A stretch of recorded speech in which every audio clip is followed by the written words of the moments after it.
Hey, good evening, everybody. This is Jamie Widener with JOTT-NYX Paranormal.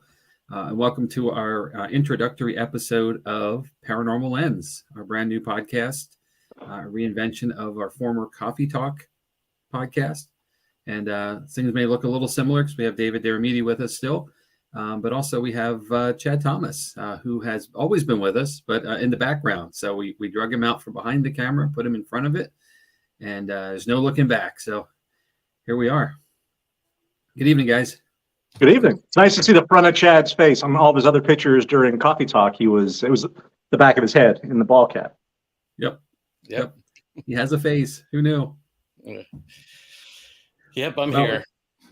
Here we all are, right? So what we're trying to do tonight is, for this first episode, is kind of give you guys an introduction of us, who we are, why we're here, what we're up to, and what to expect as we go forward on the podcast through the next till next forever. So who knows how long.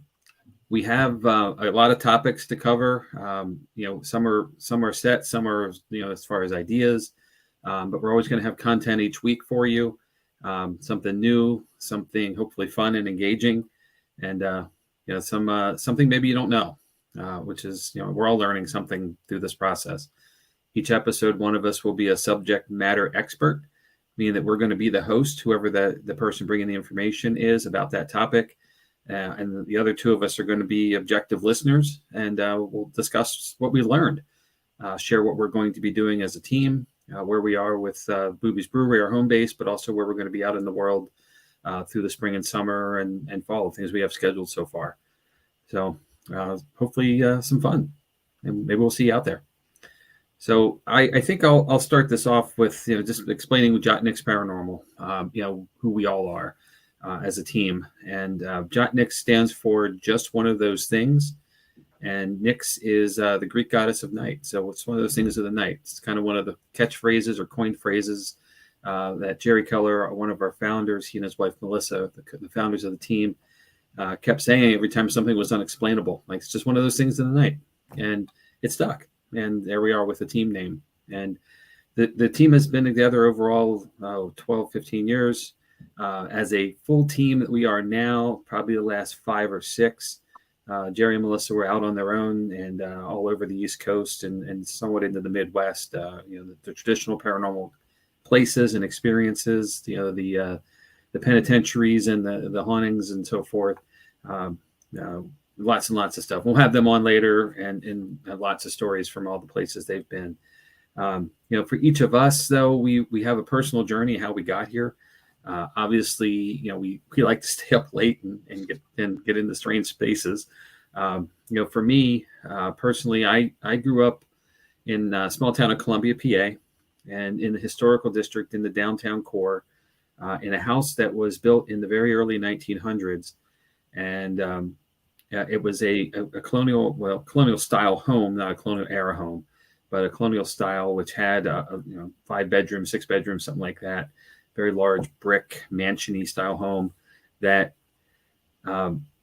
we bought in the early 70s, renovated it from still having a hearth in the kitchen, of all things, believe it or not an actual stove or range, putting it into a more modernized home. And that seemed to set off a lot of weird things happening. Traditionally, we're all used to seeing that or hearing that in stories that, everything was fine until we started to redo stuff. And it led to, doors rattling. It led to a very select set of stairs creaking, which was a stair pattern going up. There was the 8th step and then the 12th step, and then it turned, and then the step again, and then a mini landing. And, so and trust me, as a teenager in this house, I knew exactly where not to step when coming home late or too late from where I'm supposed to be. But being upstairs in your room, knowing everyone else is in bed, and then hearing those same steps creak in that same pattern, was a very off-putting. Things would move, so very unexplained things for me. and piqued an interest at an early age, and it led to, of course, here we are now with a lot of life experience later, and we all watch a lot of shows, right? So we all started with Ghost Hunters and Ghost Adventures and things like that. It led to an opportunity for me to be more aware, and with knowing Jerry and I went to elementary school together, so that's how old we are. But with that, and knowing Melissa from our high school years, and they've been together since high school, or before graduation in high school. So a very long time now. We've all been friends through those years. So they had a public investigation in York, PA, a couple years ago, and I took the opportunity to join them, and led to an opportunity to join the team. And a couple years later, now 4 or 5 years later, whatever it is, going strong, going out to regular investigations as a team. We've added a lot of folks along the way, and we've lost a few, of course, too. With just general attrition and changes. But we've got a good core team of about 9-10 of us now. And we have a home base at Booby's Brewery in Mount Joy, PA, where we do basically every other weekend with public investigations. We'll get to that information. I'll do that with us later.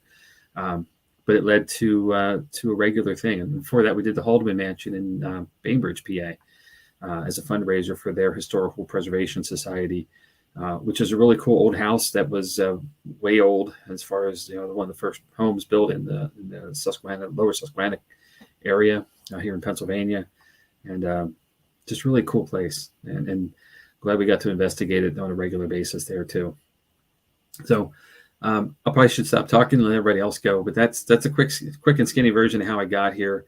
Obviously looking forward to more fun things to do with all you guys along the way. So Dave, why don't you go? Okay, so I was lucky enough to become a team member back in April or May of 2021. But I've been a fan of the paranormal and interested in the paranormal for my entire life. I grew up in the coal region in a small town just east of Sunbury called Coltmont, Pennsylvania. I think it's east of Sunbury. And excuse me. And I believe that the house that I lived in was haunted. My dad will tell you that it's not, but I've had some incredibly strange experiences there, and as have other members of my family. For example, my mom, before she passed, used to say that she was able to talk with her sisters and brother, that had preceded her in death in our basement. And I've always been just unnaturally terrified of the basement and the attic of that house for many, many years, to the point where one night, in between deployments between Iraq and Afghanistan, I was home visiting my father, and I had an experience that terrified me as just as a grown man, as a combat veteran. You end up hanging outside of your bedroom door and wondering if you should open it or not, because you don't know what you're going to see. I've been all around the country. I'm retired from the Army. I have had the luxury of being all over the country to do stuff like this. And my ex-fiance and I as well, we used to travel all over the Eastern Seaboard to places like the Shanley Hotel in New York, to Salem, Massachusetts, to the Emerson by the Sea up in Rockport, Massachusetts. We've been all over the place, and I've been out west to the Winchester Mansion, to the Stanley Hotel, which is where the Stephen King stayed, where he had the inspiration for The Shining. Colorado Springs, Phoenix, Arizona, Tucson, Arizona, California, just all over the place. And then little did I know, I had a major life change at the end of 2020 and in the beginning of 2021, as I was trying to fill a hole with something to do. I just opened up Facebook one day. It was out of nowhere. I was getting job offers on Facebook, and a job for a paranormal investigator popped up, and it just happened to be with JOTT-NYX. So I applied. I interviewed with a young lady that interviewed with me. She's no longer with the team, but she was a big member of the team for the first little over a year that I was a member. And we met Jerry and Missy, and things just went from there. And next thing you know, we're traveling to the Hinsdale House, which was our first offsite with the group, and then to St. Albans Sanitarium down in Radford, Virginia, the West Virginia State Penitentiary, And you become a part of this group, and it's become so ingrained in my life that my living room, as I look around now, you can see some of the pictures behind me. This one, for example, as everything's transposed. This one, for example, came from the Hinsdale house. Those are the woods surrounding the Hinsdale house, where we were chased by a raccoon. And that was our very first offsite outside of movies. It was amazing to me that I had traveled all over the country and actually put all this effort in to finding these haunted places and going and investigating. And the next thing you know, less than 15 minutes from my house is this group and is this brewery that I had no idea about. And like I said, for the last almost 2 years, it's become a huge part of my life. And that pretty much sums it up for me. I live in a house that was built in the 1790s, have some stuff going on here. You'll see, if you follow me on Facebook or anything like that, you'll see videos from home where I have cat balls going off and other things going on. I'm renovating some of the upstairs, and I found a old spirit board in the floor. That went away real quick. Some of my trophies as a younger investigator, when I was kind of guerrilla investigating and, going to places in the dark of night, I had, I brought back some souvenirs, which is a terrible idea. And they no longer live in the house. They live in my garage, because when I have them in the house, really strange things happen. So, but yeah, that's it for me. I've got a bunch of cats that I take care of. And if you see me looking to the left and right, that's what I've been looking at. I have a couple of cats wandering around here, and I'm waiting for one to jump up. And I'll switch it over to Chad now, so I can stop talking. All right. So my history is a little bit like Jamie's. I grew up in an old house, and mine was an old farmhouse, though, built in about 1868. We think it's hard to tell. The property was divided several times over the years, so it's hard to tell when the house was actually built. But it was late 1800s. And it was definitely haunted. Same experience with the steps. Every night at the same time, you could hear something walk up the steps, down the hall, around the corner, and into the bedroom that my brother and I shared. And as a kid, that's pretty daunting, because you don't know what it is and what's going on. And I think over the years, I actually blocked out a lot of the paranormal that was happening around me because of that experience as a child. I was like, I didn't want to experience it. But so as I grew older, I'm now regretting learning how to block it out, because I'm trying to open it back up. But some of my other experiences is I worked at the Fulton Opera House for several years, and have had two pretty interesting experiences there. They have what's called a paint bridge across the back of the stage, and it's suspended on the two ends, but the middle is it's not tied into anything other than two ends. So if you jump on it, you can actually bounce this bridge up and down a little bit. Well, I was in the theater by myself one day and standing there working on some lights, and something jumped on the bridge with me and bounced it up and down. And I was like, oh, well, this is happening. And another experience where something seemed to fly from the middle of the auditorium up to, like, how you get that feeling when something's approaching you. Something came up to me, and it was like, it sort of opened my eyes up again to things in the paranormal. So that was several years ago. Several years went by, and I started talking to Jamie and found out that he was part of a paranormal team. And I was like, oh, that's really cool. And for my birthday last year, 2 years, well, my 50th birthday, Jamie said, hey, why don't you come to an investigation? It'll be my treat for your birthday.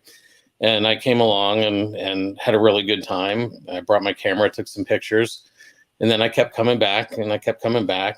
And the team was like, well, you're coming enough. Why don't you just join the team and be our photographer? So I was invited to be the team photographer, and have really, really enjoyed my experiences. I've been to St. Albans with David. We had some interesting experiences there. The three of us shared the West Virginia State Penitentiary trip. Yeah. And then David and I did. I think my favorite one so far has been a trip that we did to the private investigation up in Liverpool.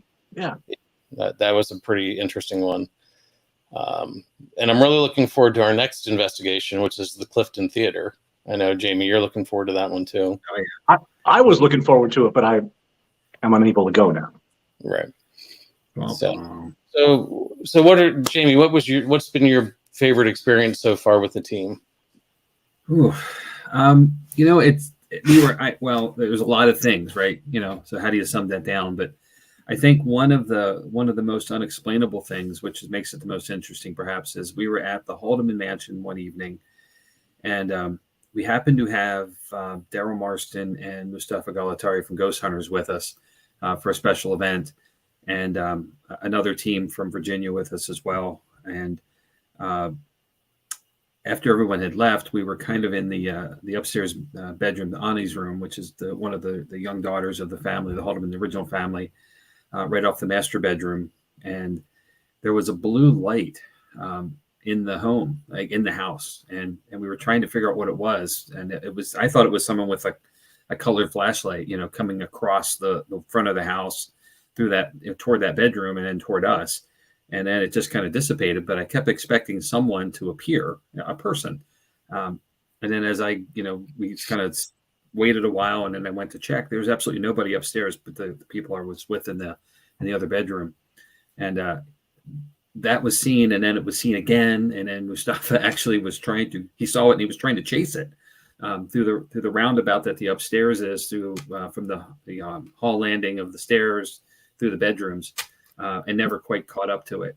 And then very uniquely, we got a chance to see a part of the home we don't usually get to go to because of our experience that night. And it was emanating from the fireplace in the chimney itself at one point. It was visible on the first floor. So many folks saw it. Everybody who was there, who were all experienced paranormal investigators, all saw it, but couldn't figure out what it was. And that, that's something I'll never forget. And it's a really cool experience because, you don't get to see stuff. We joke about this all the time, right? Or not even a joke, it's a comment that I make all the time in our introductions of our team to our guests, is that 99% of this is walking around in the dark talking to yourself. You don't always get to see something in the moment. You don't always get to hear it in the moment. That's why we have audio and video, and we try to do the capture and the review later. But very rarely does something happen in that moment where you get to experience it real time firsthand. And that was definitely that night, and several times that night. It was super cool. And then there was a time when Dave and I went to the Conjuring house. Yeah. So that's another one. A weird experience. I think for me there, we were, and it was our JOTT-NYX New Jersey team. We have a sister team in New Jersey. It's Tim and Erica Bergen, and they've added some members now. We'll get to them as a separate episode. But Tim and Erica and I were in the library, and Dave, being the intrepid investigator that he is, and with his bravery, was down in the basement by himself in the dark. And what was really funny is that what we were doing, he could hear us, and what he was doing, we could hear him. So we were actually kind of talking to each other through the floor. But he came back up, and we had a device called a tripwire that Tim had. And now Chad has one as well, but it's a string of REM pods.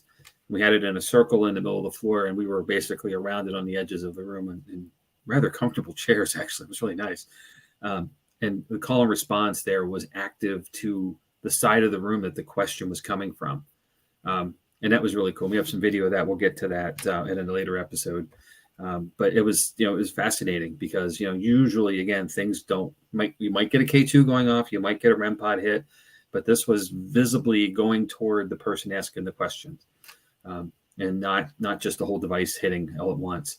And then we had K2s corresponding to it at the same time. So it was quite fascinating.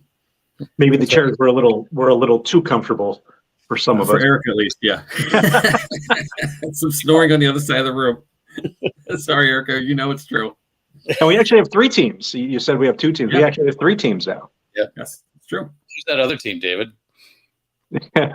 It would be JOTT-NYX Extreme, and I'm not good with everybody's name on the team. I know Chris is the leader. but I apologize. I'm blanking on Chris's last name. Cool. Yeah, Jamie, you're talking about the two devices going on. It's always nice to get that confirmation that you've got two things happening at one time. We don't get that a lot either. So, absolutely, and that's like this past week. We had a poltergeist activity with two cat balls on a table coming off the table in two separate directions. Well, the cat ball, I don't mean to interrupt you, but the cat ball stuff, the guest and I ended up bouncing around on the floor and got the cat balls to do the same thing from the unstable table. So I think that may have been Jerry's brother when he walked by. George, is that George, right? Yep. Okay. George, when he walked by, but the other two instances with the cat ball and with the with my phone. Yeah. Yeah. What happened with your phone, David? I didn't mean to cut you. I didn't mean to cut Jamie off. No, you're good. You're good. No, I forgot to tell you that you were busy with some other guests and we were bouncing around the table and got them to do the exact same thing. But my phone, it was Jamie. You were standing right on my shoulder when it happened. Yeah, I was to your left. Yeah. Yeah, and we were engaged with a couple of the customers or a couple of the guests, and I was talking about our experience with our group's experience when we met the exorcist for the Diocese of Harrisburg. The Diocese of Harrisburg actually keeps an exorcist on staff. They never really admitted it until a couple of years ago, and now he goes around and speaks about the presence of evil in the world. The experience was, for lack of a better term, kind of a confrontational one in the one-on-one session with us. But I was speaking about him and what he believes and what he says that, what we're dealing with when you're dealing with paranormal is really just falls in one of two categories, which is either lost souls or demons. And he cautioned that it's not ever the person that you think you're talking to. It's just something trying to get you to let it in, or something to look to make contact. And it's a dangerous game that we play, he says. But as I was speaking about that, I had my cell phone on the table next to me, leaned up against a box. So it was leaned back against a box. And as I was talking about The Exorcist and specifically about the demon in the lost soul portion, my phone went flipping off the table. It didn't hit the table and bounce off. It just hit the floor without touching anything else. And Jamie looked at me and Jamie's like, "What was that?" And of course my response was, "What the was that?"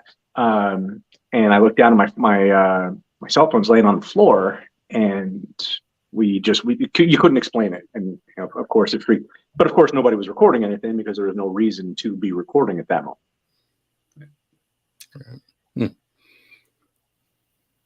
That is always the case when there's something, it happens away from the camera or out of pan of the view, or just like order. It's just like trying to get a clear picture of a cryptid.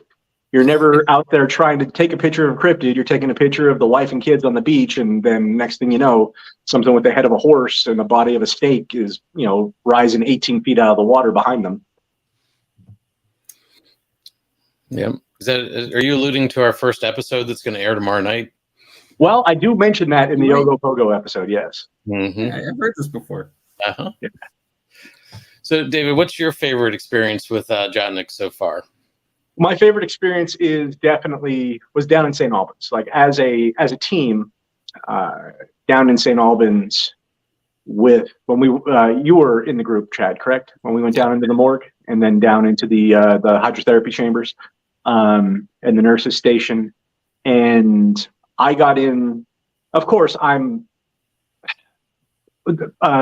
had team members say I'm the brave one. I think it's just a genuine disregard for my own well-being, and not bravery. There's a thin line between stupid and brave. And I was down there. We went down. We had a good interaction in the morgue. It was myself and you. Oh, and Andrew and Monica. Mm-hmm. Right. Oh, and wasn't Dale with us as well, correct? Dale was with us, yeah. Yeah. And Dale is also a former member of the team.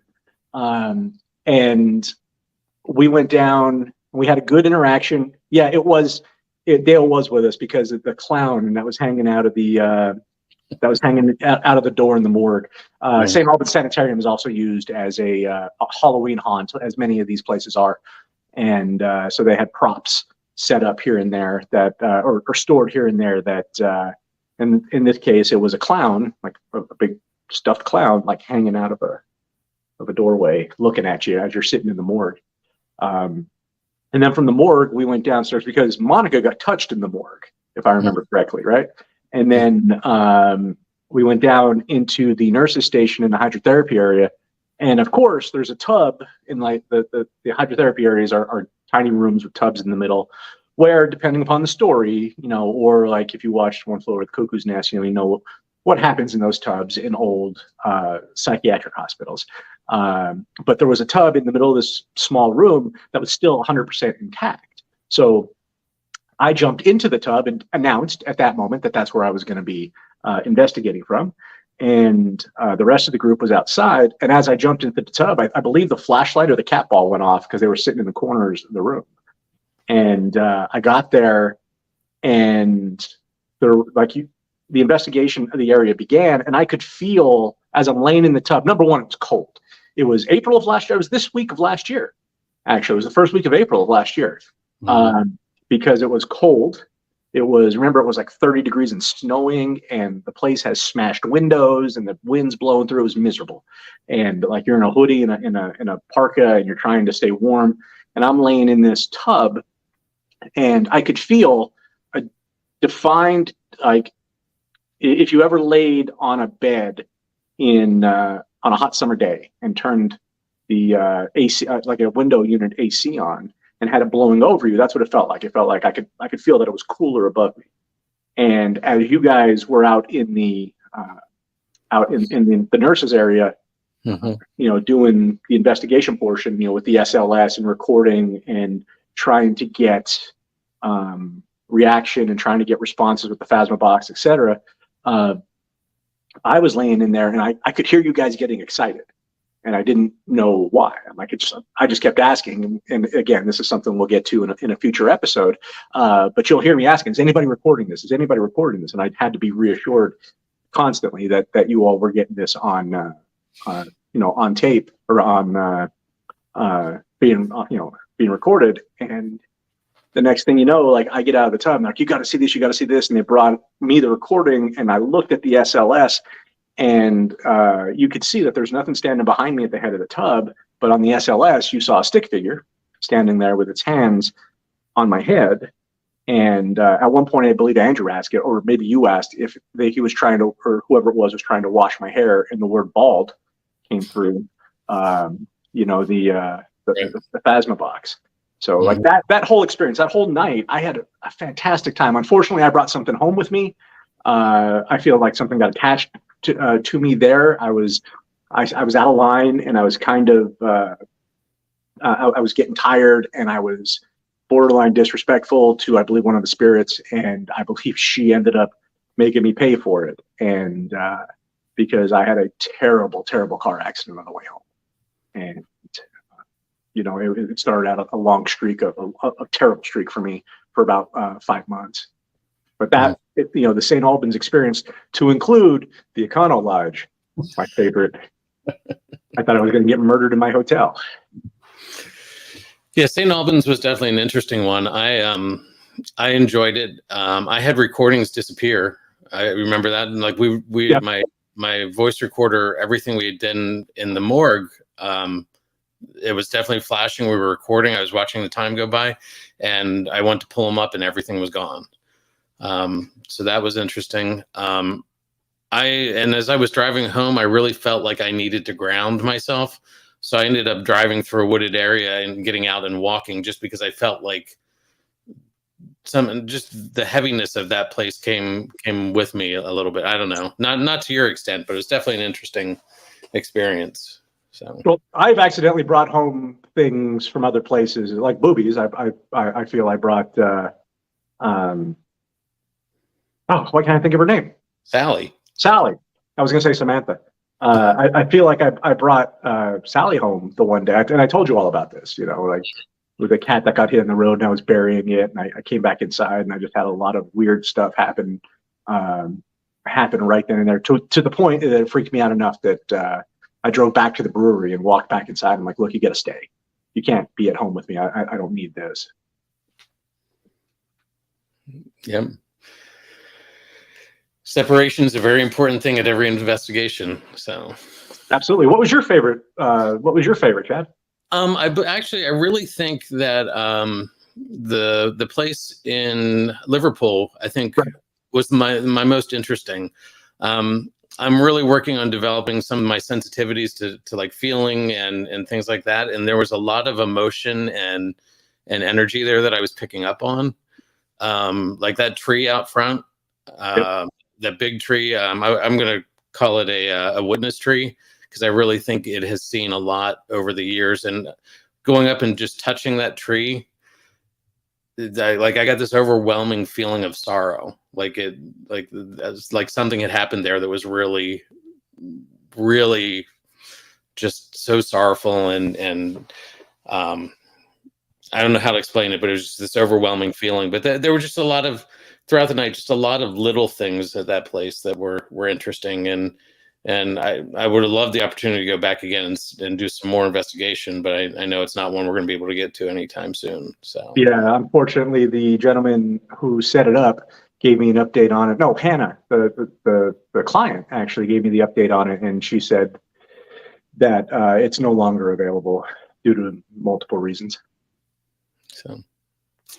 So we'll find another one that I'll like, probably the theater. Like I said, I'm really looking forward to the theater next week. I'm really disappointed I'm not going to get to go. Yeah. So, and that's going to be another, that's actually going to be 2 episodes for us. We're going to do a little bit of history before we go. And then we're hoping that we get some good evidence, and we can do a evidence presentation to the paranormal people who are there. So we'll see how that goes. Yeah, there is a resident group there. It's called Clifton Paranormal. If you, I want to give them a shout out. I talked to them. They were fantastic folks. And if you want to check out the Clifton Theater, it's in Huntington, Pennsylvania. All you got to do is look up the Haunted Clifton Theater on Facebook, and you'll get, Clifton Paranormal. Very good. Right, I think that's us, right? At least a snippet of who we are and why we're doing this. We've got, we'll leave you, I think, with some stuff about where we're at and what's going on over the next couple of weeks. Okay. Chad, you want to advance some slides? And sure thing. Here's what our upcoming events. Like I said, we're going to the Clifton on the 15th of April. The 22nd of April, we have another public investigation at Boobies. Tickets are available for that. That you see the website below, or you can just go to Boobies Brewery. There's links on their website and our Facebook page. The April 29th, David, you're going to Burlington, or are any of us going to Burlington? No. Okay. So the team's going to Burlington. Unfortunately, the 3 of us can't make it. May 6th, we have another public investigation at Boobies. Let's see. Then we've got some Paranormal Lens upcoming topics. The first one that's going to go live tomorrow night is Ogopogo. Dave is our subject matter expert on that one. After that, we're going to go to the Clifton Theater, a little bit of background history and maybe some of the stories. Then Jamie's going to run with orbs and what are they? And then we will, probably Jamie and I will run with the investigation review on the Clifton. Yeah. So that's what we got going on. And then let's do a shout out to our team is also doing another, I guess we're calling it a limited run series called Ghostly Truths. They're doing some bars and hotels of the area, giving it going in, getting some background about it, doing an investigation, sort of a mini version of some of the TV shows. So that's coming up. They did their first episode. Jamie, do you know where they were? Yeah, the Bainbridge Inn in Bainbridge, PA.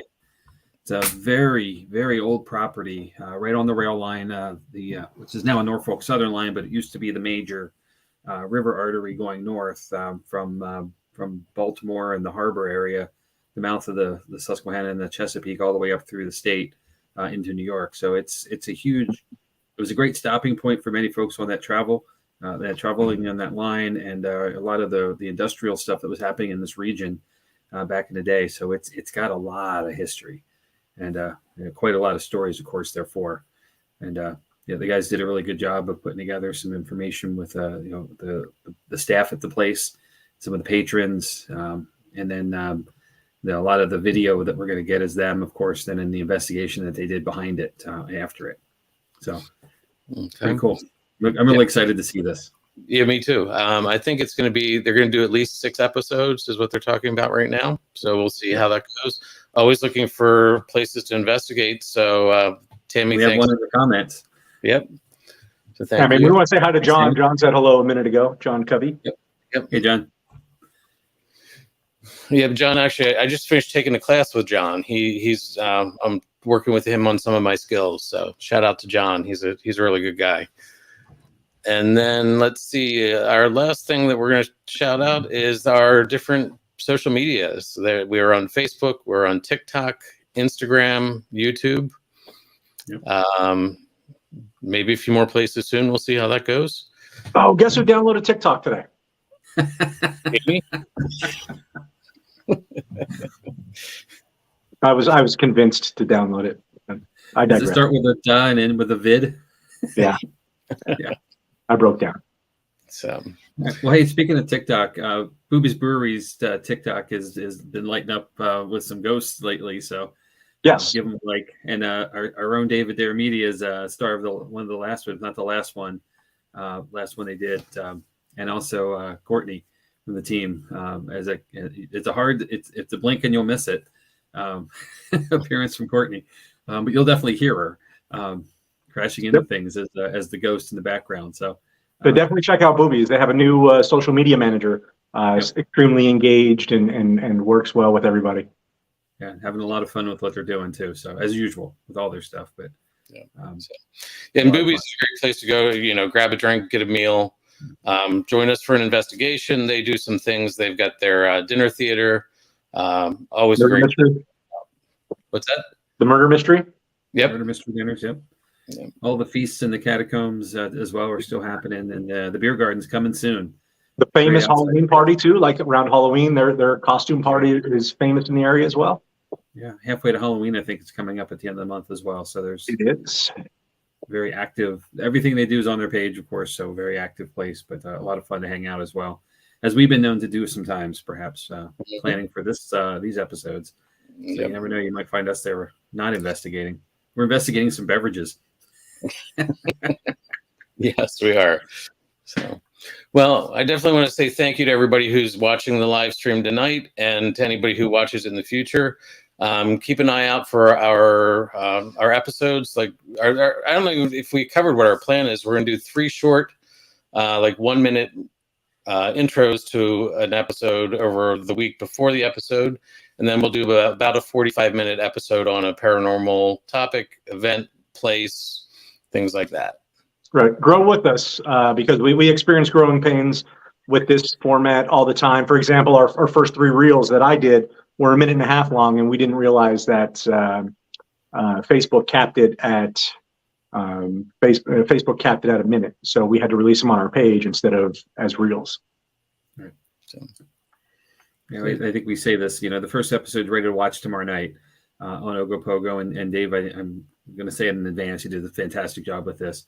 I'm really excited to have everybody see it and comment and give us the feedback that we need. Because that's obviously something too. I mean, there's been a lot of commentary here in the chat tonight, but feel free to jump in with these as we go, because we're here to answer the questions. But the information is really neat. But we say it, like it's our first time. Give us a chance. We're learning as we go, and we promise we'll get better.